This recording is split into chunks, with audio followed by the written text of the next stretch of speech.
Are you ready for me to say things? Hi everyone, welcome to the second episode of Drawing with Wade. I want to preface this, just like I did the last one. I am by no means an artist or a professional artist or whatever you would want to call it. So when I do make comments about my drawing style and what I choose to do, what I don't choose to do, it is just from my experience. I haven't really taken any classes on how to do this. I've just sort of picked stuff up over the years. So if you don't agree with whatever I have to say, or if you don't like my drawing, it's fine. Because again, I'm not a professional, so whenever I do say something like, "Oh, this looks bad to me," that is just my personal opinion. So thank you for watching anyways, and thank you for clicking on this video, and let's get into the drawing. Alright, so to start off, I wanted to do the head shape. I had a lot of difficulty with this. This was actually probably the hardest drawing, and then I wanted to get the beak right. Now, with pelicans, they have sort of a very distinct beak shape, and then they've got that like pouch underneath the like lower jaw part. And I wanted to make sure that that looked right and that the color looked right. So I wanted to do like the classic orange, and I'll show you the coloration in a little bit. I drew the neck, and I'm working out the body, trying to find whatever looks right. Again, I had a lot of trouble with the beak. The beak was very difficult to find the perfect shape, but I ended up figuring it out. Then I'm just trying to work with the neck, see what looks the best. I ended up just going with the other thing, like the initial drawing, and then I decided to expand upon it, just based off of it. Then you can see the neck goes sort of down. It sort of adds depth to the drawing. Now I am onto the eyes, and I like cartoony style, so that's what I usually do in all of these drawings. So I do the eyes sort of like the 1930s Mickey Mouse style goofy eyes. And I thought about drawing like angry eyebrows, but they just didn't look good whenever I tried them. Maybe that's just me being bad at pixel art, but I was trying really hard to find something. And then right there, I'm working on the top of the head, sort of just to add a little bit of personality here and there. I like to add certain things in my drawings that accentuate what I think the character's personality would be, like that little ruffle. I just thought it looked kind of good for whatever reason. There I am coloring in the beak, trying to find out which color I like for the like neck area and the body. I ended up settling with like sort of a blue gray, sort of like a heather gray for the body, and then I did a lighter variant for the neck and the head. Right there I'm shading in. Shading in was definitely the hardest part about this drawing. I wanted to get it right, and I wanted it to be consistent without. And I spent much longer on shading this drawing than I did the other one. When I made Phil, it was sort of like, okay, I made the shading and it looks pretty good, and I can settle for it. With this, it was sort of difficult to find that. Same with the beak. I wanted to give the beak sort of like a smooth, textured look, and so there I am filling out the top of the beak to make it look more light, or lighter. I don't know why I said more light. To make it look lighter on the top than it does on the bottom, and then I accentuate the like lower jaw part by making that a little bit darker to sort of make it distinct and change it.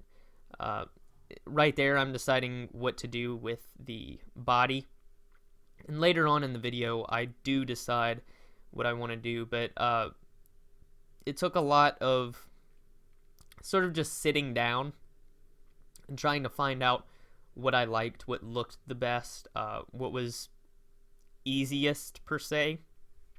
And when I say easiest, that doesn't necessarily mean I just took the easy way out. When I say easiest, I mean it looks the best, and it's not like a super complex technique that I've never done before. It's just sort of figuring out as I go, and that's what a lot of these videos are doing. Is it actually helps me to get better at drawing and at pixel art, to sort of narrate and go through these step by step in a faster motion.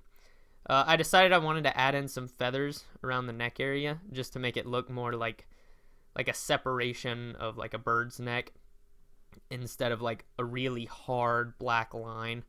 I do add black outlines a lot, but I think I said this in the last video. It really depends on what kind of drawing you're trying to do, whether or not you want to add in those hard black lines, because sometimes it just doesn't look good, sometimes it looks weird, or sometimes it covers too much of the animal.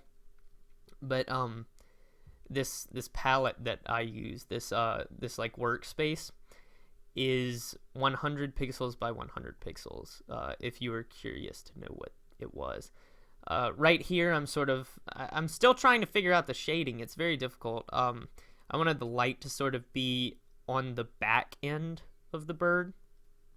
So you can see I filled in like a lighter texture, or not texture, a lighter color on the back end, and then sort of filled in where I thought whatever should be based upon that area. And so the body, I wanted to make sure that the beak was giving off sort of a shadow, and I wanted to make that more emphasized around the neck as well. And I think it ended up looking very nice, because the shadow ended up looking exactly how I wanted it to look. It had the shape, and it had like the dimensions right, and it looked perfect to me. Now, this is, again, coming from someone who isn't trained in art or anything like that, but it looked really good, and I was satisfied with it, and that's really what you want in a specific work. So right there, I'm finishing up the like underbeak, sort of that pouch. I'm not really exactly sure what to call it. The gullet, maybe. And I ended up redrawing the shading that I was doing, just because from a light standpoint, it didn't make sense. From where the lighting was coming from, and then from like whatever orientation the bird was facing, it didn't make sense. So there I'm redrawing where the shadow is close to the neck, so it makes more sense, and then the lighter part is more centralized, but sort of off to the right a little bit. So it does get sort of an effect, and it does make it look different from the other parts of the beak. And I'm glad that I sort of discovered that, because I wasn't very satisfied with how the beak looked up until I sort of started filling it in. And right there, I was having difficulty deciding what color to use, and I ended up going with like a darker orange, just so it didn't look crazy or anything like that. And then I ended up erasing that middle part. I ended up just changing it around so it wasn't so bright in that one place. Then there's me just fiddling with the name, trying to get it right. I'm still trying to figure out the thing that I'm working with, but I am coming along slowly, and it is getting better to work with, and I am getting used to it. So that's going to be it for this video. I hope you enjoyed watching my process. I hope it was at least a little bit informative, even though I am not a professional artist, and I'm not whatever you want to call me when it comes to pixel art. But I hope you enjoyed this video. Thank you for liking, commenting, sharing, subscribing, turning on notifications so you know when I post next. Have an amazing day, and I'll see you next time.